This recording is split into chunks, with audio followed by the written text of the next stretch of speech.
Hey guys. So my name's Ruthie, and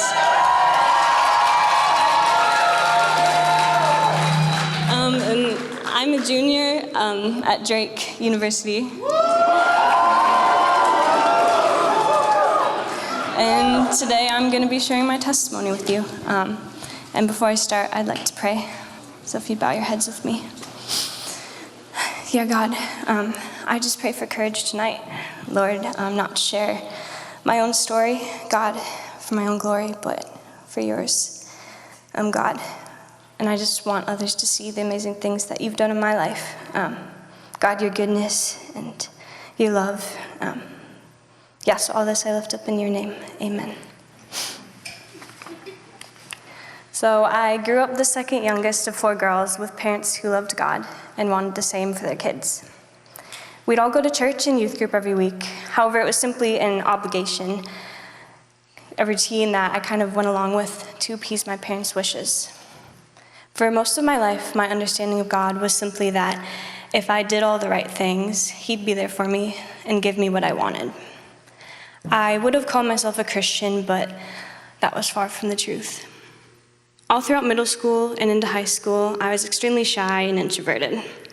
Not to mention, I rocked some sick side bangs and wore basketball shorts on a daily basis. This made friendship a big source of anxiety for me. Yes, I had friends, but I viewed every friendship as fragile.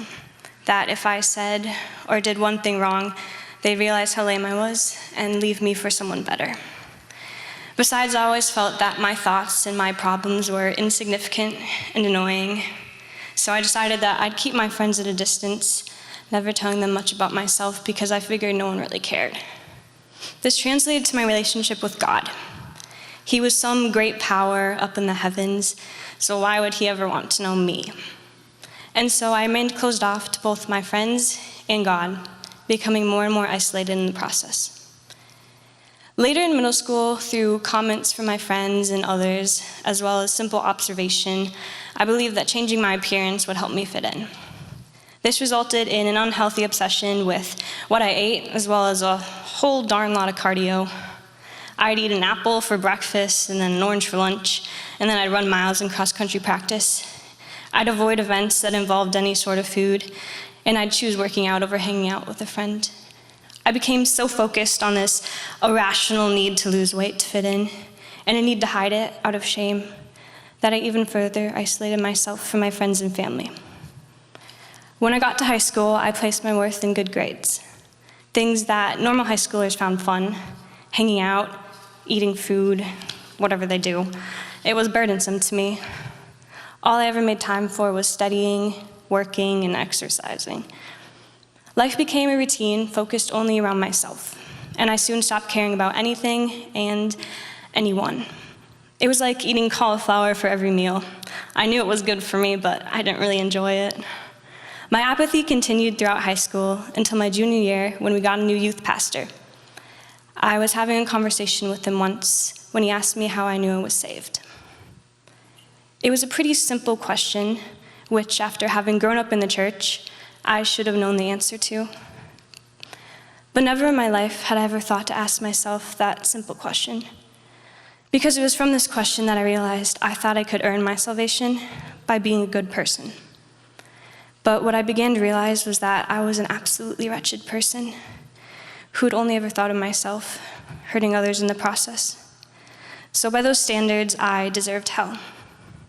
I left that conversation feeling humiliated and dejected, recognizing that I may not understand Christianity after all. I wish I could say I immediately began to search for that answer. However, it was years before I actually cared to find it. Spring of my junior year was when COVID hit, and school, work, youth group, even church were all canceled or online for a while. This led to a lot of time on my hands, which quickly led to a lot of time to overthink everything. I began to question all my friendships, or if I even really had any friends, and I began to worry deeply about my future and where I'd go to college and what I'd major in. I also struggled with the deep self-hatred, feeling I could never be good enough to be saved by God. And I began to question if there was really any purpose in this life. These thoughts consumed my mind and kept me up at night to the point where I didn't know what to do anymore. And then I discovered pornography and masturbation. Every time my head wouldn't stop screaming, it became an easy, if only temporary, fix. But I could feel the guilt growing every time I turned to these sinful habits, understanding in my heart that it was against God's design. And yet I continued to convince myself that it wasn't that bad in comparison to some of the sins I could be committing. When I ended up at Drake University my freshman year, I was absolutely terrified. I was surrounded by completely new faces, forced to do the very thing I struggled with most, making friends. I quickly found myself feeling anxious and alone, unable to find people who I really fit in with. And then on my very first day of classes, Lily Oram, a TA for my class, mentioned her involvement with a Christian organization called Campus Fellowship. I decided to go up and talk to her after class and ended up going to Bible study with her that night. Almost immediately, I could tell that something was different. This group of people loved each other, loved the Lord, and loved me differently than I had ever experienced. I started going to Bible study and midweek regularly, but I was still extremely anxious being around so many people, constantly scared that I would say or do the wrong thing. Everyone seemed so knowledgeable about the Bible, so close and good at loving other people, that I knew I could never compare to them. In my mind, they all deserved salvation, but I was still stuck in my sexual sin, my selfishness, that I figured I was too far gone. And then I took the gospel class that fall, and I realized that I'd been living a distorted version of the gospel all my life.